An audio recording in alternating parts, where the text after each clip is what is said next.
कृपया चैनल को सब्सक्राइब करें। धन्यवाद। चंद दिनों में ही होना चाहते हैं मालामाल, तो वैशाख मास में जरूर करें ये खास उपाय। आपके जीवन में होगी धन की वर्षा और माता लक्ष्मी के आशीर्वाद से आपके जीवन से सभी प्रकार के दुख और कष्टों का हो जाएगा अंत। राधे राधे, हरे कृष्णा। दोस्तों, स्वागत है आप सभी का हमारे चैनल पर। दोस्तों, हिंदू पंचांग के अनुसार हिंदू नववर्ष का दूसरा महीना वैशाख मास होता है।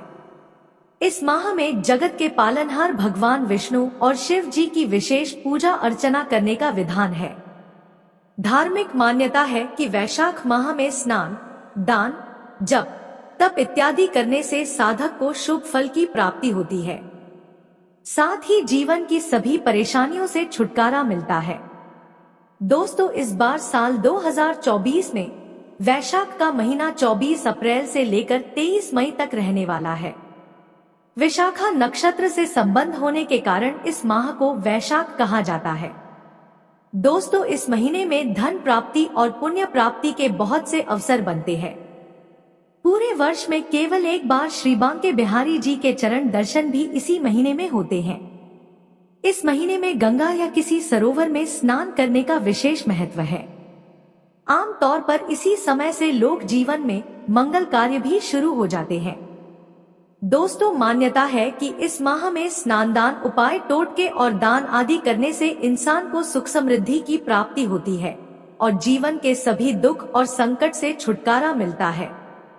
ज्योतिष शास्त्र की माने तो वैशाख पूर्णिमा के दिन चंद्र देव विशाखा नक्षत्र में होते हैं और इस नक्षत्र के स्वामी देव गुरु बृहस्पति और देव राज इंद्र हैं। इसलिए वैशाख माह में चंद्र देव की पूजा करने महत्वपूर्ण माना गया है। तो चलिए दोस्तों, जानते हैं कि वैशाख मास में वो कौन से खास उपाय हैं जिनको करने से व्यक्ति को कम समय में अधिक फल की प्राप्ति होती है, सुख और समृद्धि की प्राप्ति होती है और इंसान कुछ ही दिनों में मालामाल बन सकता है। तो पहला उपाय, प्यासों को पानी पिलाएं। दोस्तों, वैशाख मास में भीषण गर्मी पड़ती है।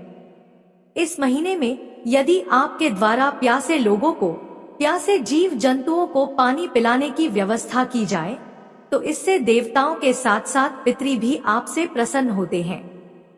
आप इसके लिए किसी चौराहे पर प्याऊ लगवा सकते हैं या पानी के मटके रखवा सकते हैं। साथ ही साथ प्यासे जीवों के लिए घर के बाहर बर्तन में पानी रख सकते हैं और पक्षियों के लिए अपनी छत पर पानी की व्यवस्था कर सकते हैं। ये बहुत ही आसान सा उपाय है जो आपको बहुत ही जल्दी शुभ फल प्रदान करता है। ऐसा करने से आप देखेंगे कि कुछ ही समय में आपको जीवन में सफलता प्राप्त होगी और साथ ही आपकी धन संबंधी समस्या भी दूर होगी। अगला उपाय, दोस्तों, अगर आपके पास पैसा नहीं टिकता और आपके आमदनी से ज्यादा आपका खर्चा हो जाता है तो ऐसे में शुक्रवार के दिन सुबह स्नान करने के बाद लाल वस्त्र धारण करें और माता लक्ष्मी की पूजा करें।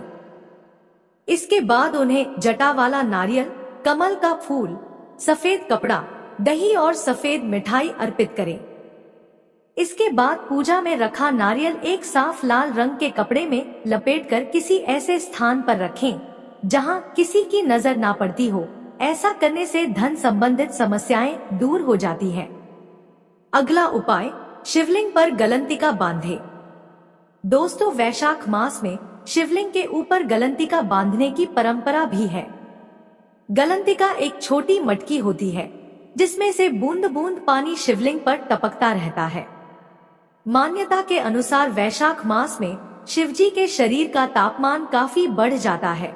इसे सामान्य रखने के लिए ही शिवलिंग पर गलंतिका बांधी जाती है। दोस्तों, अगर आप वैशाख मास में भगवान भोलेनाथ जी की कृपा पाने चाहते हैं तो आपको ये बहुत ही छोटा सा उपाय जरूर करना चाहिए। ये उपाय करने से आपके घर परिवार में सुख समृद्धि आती है और पति पत्नी के मध्य संबंध भी मधुर होते हैं। अगला उपाय, बेजुबान जानवरों और गरीब लोगों को फल आदि का दान करें। वैशाख मास में फलों के दान का बहुत ही विशेष महत्व होता है।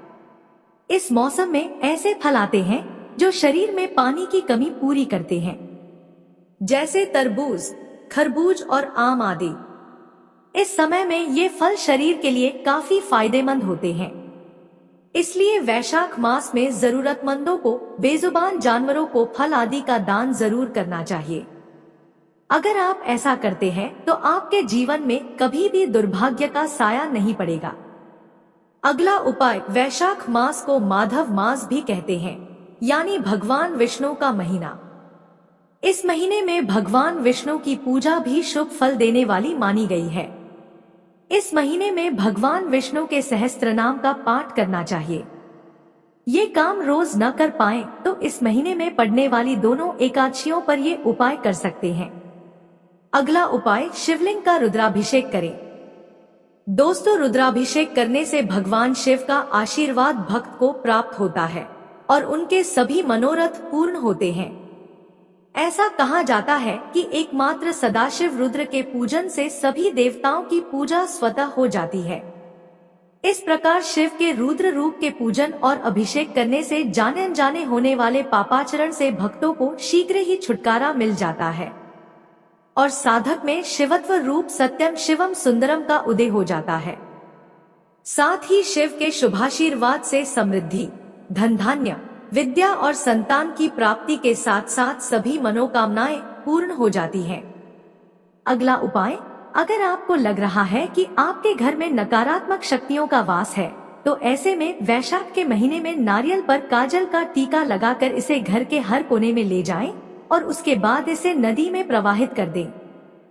ऐसा करने से घर से नकारात्मकता दूर होती है और घर के सदस्यों के बीच प्रेम भी बढ़ता है।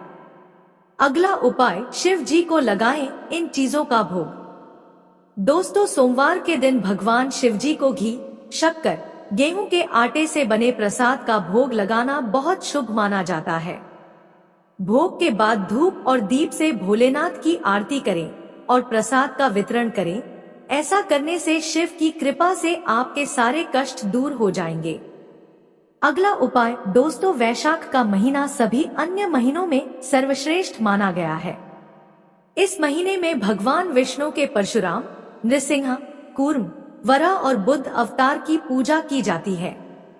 इस माह को अपने लिए और भी ज्यादा शुभ फल बनाने के लिए रोजाना 11 बार माधवाय नमः मंत्र का जाप करें।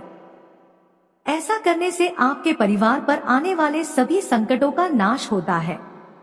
अगला उपाय, इस महीने में अक्षय तृतीया का दिन मांगलिक कार्य और शुभ चीजों की खरीदारी के लिए बहुत ही श्रेष्ठ माना जाता है। कहते हैं, जो इस दिन सोना, चांदी, वाहन, भूमि आदि की खरीदी करता है उन चीजों में वृद्धि होती है और घर में संपन्नता आती है और मां लक्ष्मी प्रसन्न होती है। इस दिन विवाह, सगाई, गृह प्रवेश करने से उसमें सफलता मिलती है। अगला उपाय, जिन लोगों की कुंडली में राहु केतु दोष होते हैं उन लोगों के लिए नारियल का यह टोटका काफी कारगर होता है। इसके लिए आपको एक नारियल शनिवार के दिन 2 भागों में बांटकर इसमें शक्कर डालनी चाहिए। इसके बाद किसी सुनसान जगह पर ले जाकर इसे जमीन में गाड़ दे। माना जाता है कि ऐसा करने से जैसे जैसे जमीन में रहने वाले कीड़े इन्हें खाते हैं वैसे वैसे ग्रह दोष दूर होने लगते हैं। अगला उपाय, पंखा दान करना। दोस्तों, धूप और परिश्रम से पीड़ित व्यक्ति को, जीव जंतु को, जो व्यक्ति पंखे से हवा कर शीतलता प्रदान करता है वह इतने ही मात्र उपाय से निष्पाप होकर भगवान का प्रिय हो जाता है। जो राह में थके हुए श्रेष्ठ द्विज को वस्त्र से भी हवा करता है वह भगवान विष्णु का सामीप्य प्राप्त कर लेता है। अगला उपाय, अन्न दान करें। दोस्तों, अन्नदान मनुष्यों को शीघ्र ही पुण्य प्रदान करने वाला होता है, इसलिए संसार में अन्न के समान दूसरा कोई दान नहीं है। आपके दरवाजे पर आए हुए ब्राह्मण, मेहमान और किसी भी व्यक्ति या भूखे जीव को यदि आप भोजन करवाते हैं तो इससे आपको अनंत पुण्य की प्राप्ति होती है। अगला उपाय, किसी विशेष मनोकामना की पूर्ति के लिए वैशाख के महीने में आक के फूल की माला बनाकर शिव जी को अर्पित करें और उनसे प्रार्थना करें, आपका कार्य जल्दी ही सिद्ध होगा। अगला उपाय, जीवन में सभी सुख सुविधाएं पाना चाहते हैं तो बेल के पेड़ के नीचे खड़े होकर घी और खीर का दान करें। इससे आपके परिवार पर मां लक्ष्मी की कृपा बरसेगी और जीवन में आर्थिक समस्याएं समाप्त हो जाएंगी। अगला उपाय, घर या मंदिर में तुलसी का पौधा लगाना और वैशाख के पूरे महीने तुलसी की पत्तियों से विष्णु भगवान की पूजा करना बहुत फलदायी माना जाता है। ज्योतिष शास्त्र के अनुसार ऐसा करने से व्यक्ति को कार्य क्षेत्र में तरक्की मिलने के साथ ही उसके घर परिवार में सुख समृद्धि बढ़ती है। अगला उपाय, कर्ज से मुक्ति से लिए लगाए नारियल का पौधा। दोस्तों, नारियल माता लक्ष्मी को बेहद प्रिय है।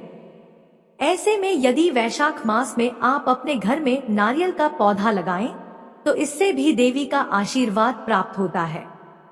जैसे जैसे ये पौधा बढ़ता है वैसे वैसे धन संकट दूर होते हैं। अगला उपाय, सुबह सूर्य देव को चढ़ाए जल। इस माह में सूर्योदय से पहले उठना चाहिए। स्नान आदि के बाद सूर्य देव को जल चढ़ाकर दिन की शुरुआत करें। सूर्य देव को जल देते समय वैशाखे मेष के भानों प्रातः स्नान परायण मंत्र का जाप करें। इससे बल, बुद्धि, विद्या और दिव्यता की प्राप्ति होती है। अगला उपाय, संभव हो तो वैशाख में तीर्थ दर्शन करें और पवित्र नदियों जैसे गंगा, यमुना, सरयू आदि में स्नान करें। ऐसा करने से 3 जन्मों के पापों से मुक्ति मिल जाती है।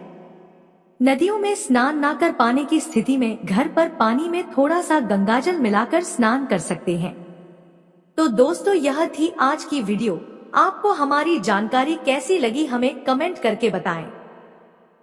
हनुमान जी आप सभी पर सदैव अपनी कृपा बनाए रखें।